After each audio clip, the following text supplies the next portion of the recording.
बिस्मिल्लाहिर्रहमानिर्रहीम सल्ली अला मुहम्मदिन अब्दिक व रसूलिक अल मोमिनीन वल मोमिनात वल मुस्लिमीन वल मुस्लिमात औज़ु बिल्लाहि मिनश शैतानिर रजीम या अय्युहल्लज़ीना आमनु कुतिबा अलैकुमुस सियाम कमा कुतिबा अलल लज़ीना मिन क़ब्लिकुम लअल्लकुम तत्तक़ून। हज़रत की रमज़ान और फ़ज़ाइल रमज़ान और ईद के ताल्लुक़ से ये बयानात चल रहे हैं। तक़वा और तक़वे के हुसूल की चीज़ें, इसके ऊपर पहली दूसरी तीसरी नशिस्त में तफसीली बात हुई कि और कल और परसों 2-3 दिन से हज़रत सलमान रज़ियल्लाहु अन्हु की रिवायत जो शाबान में हुज़ूर सल्लल्लाहु अलैहि वसल्लम रमज़ान से पहले इरशाद फरमाए थे, उसकी तफसीली बात हो गई। उसमें उनको क्या मिलता है और ये सारी चीज़ें तफसीलन हम लोगों ने इसका ज़िक्र कर दिया। ये गमखारी का महीना है, सब्र का महीना है, बर्दाश्त का महीना है। इसमें फ़र्ज़ का जो 70 फ़र्ज़ों के बराबर हो जाते हैं, नफल जो है उसका जो फ़रज़ के हिसाब से होता है। ये सारी चीज़ें पहली हदीस की तहत इसमें ज़िमन में आएगी। इसका पहला हिस्सा रहमत है, बीच वाला मग़फ़िरत है और तीसरा हिस्सा जहन्नम से खलासी का। और इंसान 3 किस्म के होते हैं, जो बहुत नेक होते हैं उनके लिए तो शुरू ही से रहमत की बारिशें शुरू हो जाती हैं। जो कुछ न कुछ गुनाहों में मुब्तला होते हैं तो पहले अशरे में और रहमत से उनके गुनाह धुल जाते हैं तो मग़फ़िरत की। और जो बड़े गुनाहगार होते हैं तो 2 महीने जब एहतिमाम कर लेते हैं तो उनके गुनाह भी माफ़ होते हैं और जहन्नम से खलासी की ये तफसील आई है। और रमज़ान में हुज़ूर सल्लल्लाहु अलैहि वसल्लम ने फरमाया कि कलमा शरीफ की और इस्तिग़फ़ार की कसरत करो और 2 चीज़ों की, जन्नत की तलब और जहन्नम से आज़ादी। ये पहली हदीस की मज़मून की सारी चीज़ें थीं। इस पे बंदे ने अपने काबिरीन के मामूलात का ज़िक्र किया है कि ला इलाहा इल्लल्लाह अस्तग़फ़िरुल्लाह अस्सलुक जन्नत औज़ुक मिनन नार। तो ये पढ़ा करते थे रमज़ान में भी और शुरू में भी। अल्लाहुम्मा सल्लिमनी रमज़ान वसल्लिम रमज़ान ली व तक़ब्बलू वसल्लिम व तक़ब्बलू, ये भी हमारे बुज़ुर्ग पढ़ा करते थे। हज़रत सल्लल्लाहु अलैहि वसल्लम शाबान को अपना महीना फरमाते थे और रमज़ान को अल्लाह सुब्हान ताला का। तो इसमें एक जगह इरशाद है कि अगर लोगों को पता चल जाए रमज़ान की कीमत का तो सारी उम्र रमज़ान की ही तमन्ना करे कि रमज़ान ही रहता। इसमें आया है कि रोज़े की वजह से अल्लाह सुब्हान ताला, एक हदीस में है कि सारी इबादतों का दरवाज़ा रोज़ा है। रोज़े की वजह से क़ल्ब मुनव्वर हो जाता है, जिसकी वजह से हर इबादत की रग़बत पैदा होती है। दूसरी हदीस हमने हज़रत अबू हुरैरा रज़ियल्लाहु अन्हु की पीछे से पढ़ते आए हैं कि मेरे उम्मत को 5 चीज़ें, रमज़ान शरीफ के बारे में 5 चीज़ें मख़सूस तौर पे दी गई हैं जो पहली उम्मतों को नहीं दी गई। उनके मुँह की बदबू अल्लाह के नज़दीक मुझसे ज़्यादा पसंदीदा है। उनके लिए दरिया की मछलियाँ तक दुआ करती हैं और अफ्तार तक करती रहती हैं।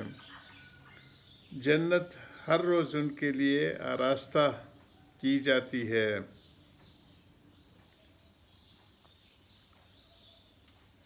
और اس میں سرکش شیاطین قید کر دیے جاتے ہیں، اور رمضان کی آخری رات میں روزے داروں کے لیے مغفرت کی جاتی ہے۔ اس حدیث کے کافی ہم اکابرین کے ارشادات ہم بیان کر چکے ہیں۔ ایک حصہ کہ اس کی خوشبو جو ہے، اور اس کی تفصیل گزشتہ نشست میں آ گئی ہے، اور مسواک اور احناف کے نزدیک مسواک جو ہے نا وہ صفائی کے لیے ہے، اور وہ خوشبو جو ہے اس میں اقوال وہ بھی ذکر کیے کہ وہ آخرت کی خوشبو جو جنت کی ہے، یا کبھی کبھی ایسے بھی ہوتے کہ محبوب کی جو ان سے جسم جو کوئی بو آ رہی ہوتی ہے تو عاشق اس پہ بھی فریفتہ ہوتا ہے۔ تو یہ ساری چیزیں، مچھلیوں کی دعاؤں کا ذکر آیا کہ حضرت جبریل امین کو اللہ سبحانہ تعالیٰ فرماتے ہیں کہ میں فلاں آدمی میرا محبوب ہو گیا، بس تم بھی اس سے محبت کرو۔ تو وہ آسمانوں میں اعلان کرتے، اور یہ اعلان پھر دنیا کی مخلوقات تک ہوتے، تو ساری مخلوق سمندروں میں بھی، خشکیوں میں بھی، فضاؤں میں بھی وہ ان سے محبت فرماتی ہیں۔ نیز جنگل کے جانوروں کا دعا کرنا بطریق اولیٰ معلوم ہو گیا۔ تیسری خصوصیت جنت کو مزین ہونا، یہ بھی بہت سی روایت سے وارد ہے۔ بعض میں آیا ہے کہ سال کے شروع ہی سے رمضان کے لیے جنت کو آراستہ کرنا شروع ہو جاتے ہیں۔ اور قیدی کی بات ہے کہ جس شخص کے آنے کا جس قدر اہتمام ہوتا ہے اتنا ہی پہلے سے اس کے انتظام کیے جاتے ہیں۔ شادی کے اہتمام مہینوں پہلے سے کیے جاتے ہیں۔ اور چوتھی خصوصیت سرکش شیاطین کی کا قید ہو جانا ہے، کہ جس کی وجہ سے معاصی کا زور کم ہو جاتا ہے۔ رمضان مبارک میں رحمت کے جوش اور عبادت کی کثرت کا مقتضا یہ تھا کہ شیاطین بہکانے میں بہت ہی انتھک کوشش کرتے اور پاؤں چوٹی کا زور ختم کر دیتے، اور اس وجہ سے معاصی کی کثرت اس مہینے میں اتنی ہو جاتی کہ حد سے زیادہ۔ لیکن باوجود اس کے یہ مشاہدہ ہے اور محقق کے مجموعی طور سے گناہوں میں بہت کمی ہو جاتی ہے۔ کتنے شرابی اور سگریٹ پینے والے اور دوسرے کاموں میں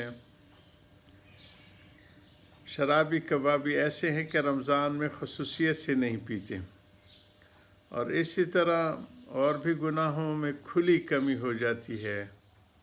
لیکن اس کے باوجود گناہ ہوتے ضرور ہیں، مگر ان کے سرزد ہونے سے اس حدیث پاک میں کوئی اشکال نہیں، اس لیے کہ اس کا مضمون ہی یہ ہے کہ سرکش شیاطین قید کر دیے جاتے۔ اس بنا پر اگر وہ غیر سرکشوں کا اثر ہو تو کچھ خلجان نہیں۔ البتہ دوسری روایت میں سرکش کی قید لغیر مطلق شیاطین کی قید ہونے کے ارشاد بھی موجود ہے۔ بس اگر ان روایات سے بھی سرکش شیاطین کا ہی قید ہونا مراد ہے کہ بسا اوقات مطلق لفظ بولا جاتا ہے، مگر دوسری جگہ سے اس کی قیودات معلوم ہو جاتی ہیں، تب بھی کوئی اشکال نہیں رہا۔ البتہ اگر ان روایات سے سب شیاطین کو مبعوث ہونا مراد ہو تب بھی ان معاصی کے صادر ہونے سے کچھ خلجان نہ ہونا چاہیے، اس لیے کہ اگر یہ معاصی عموماً شیاطین کے اثر ہوتے ہیں مگر سال بھر تک اس کے تلبس کے اس گناہوں میں پڑے رہتے ہیں، اور اختلاط اور زہریلے اثر کی جماؤ کی وجہ نفس ان کے ساتھ اس درجہ مانوس اور متاثر ہو جاتا ہے کہ تھوڑی بہت غیبت محسوس نہیں ہوتی، بلکہ وہی خیالات اپنی طبیعت بن جاتے ہیں۔ حضرت کی ان باتوں کو جاری رکھیں گے۔ وآخر دعوانا الحمدللہ رب العالمین۔